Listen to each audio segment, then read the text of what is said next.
My name is Gibson Steiner. Now, how many of you use wood products every day?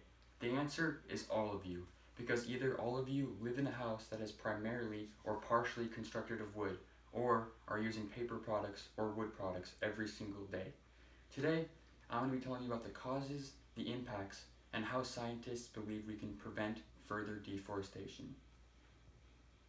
Like I said earlier, every single one of you contribute to deforestation. Now, you might not think that you in particular are, but trust me, you are. According to Christina Nuez, who wrote a National Geographic article titled Deforestation Explained, which was published on February 7th, 2019, farming, grazing, mining, and drilling make up 1/2 of all global deforestation. Now, most people think that deforestation primarily is caused by logging, but in fact that is incorrect. Logging is only very bad for the environment when it is illegally done. This is when logging companies don't get any sort of information from the government that allows them to do that, or when roads are being constructed in the forest to get to deeper parts of that forest. Now, the constructing of these roads is many times illegal because they don't get permission from the government, or they are just removing trees at their willing to make those roads.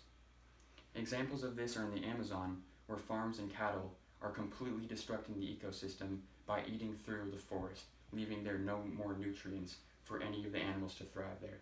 This is very detrimental, and if this continues to happen, species will be gone by the dozen.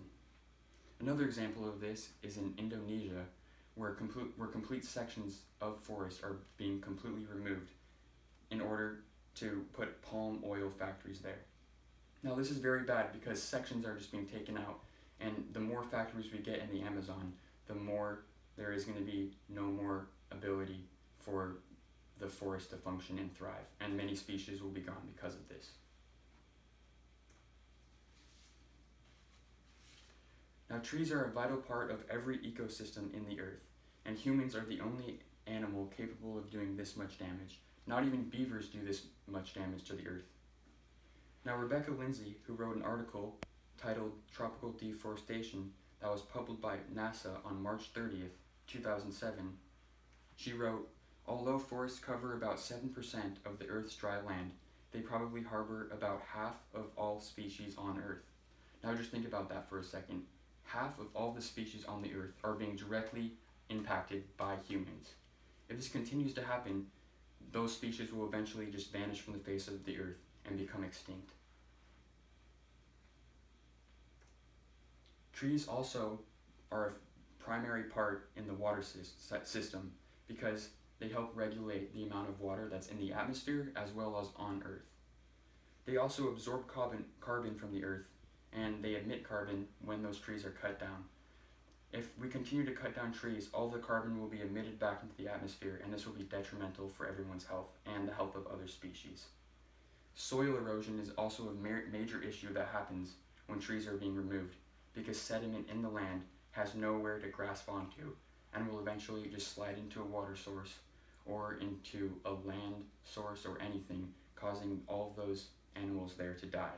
It can also make water unsafe to drink and cause many other global problems.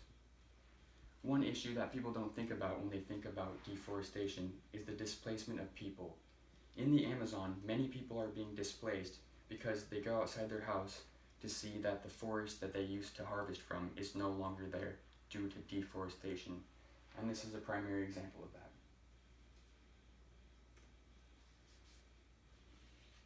Since humans are the only major contributor to deforestation, we are the only people that can prevent it. No other person on this earth can do that besides us. Charles Palmer and Stephanie Engel edited and wrote several chapters in a book titled Deforestation: Prospects for Mitigating Climate Change. This was published on May 11th, 2009. Now, in this book, they wrote that one of the main ways that we can avoid deforestation was by compensating countries where this was likely to occur. This is a very expensive task, and most governments worldwide do not want to do this because they're getting very, very little out of that. They're putting so much money into this, and they're getting nothing in return besides helping the environment.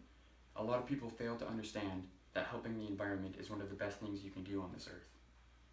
Other ways that young people can prevent this is by performing rallies, speeches, or parades through cities to get more people to know about this global problem. We can also do this by making new policies and laws in the government that will prevent deforestation from happening on a mass scale.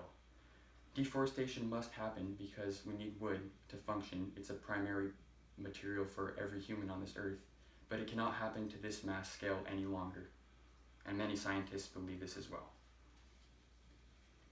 Today, I told you about the causes, the impacts, and how people can prevent deforestation. I hope that you learned this information and developed your own opinion about this global problem to figure out what you think is right and wrong. Thank you.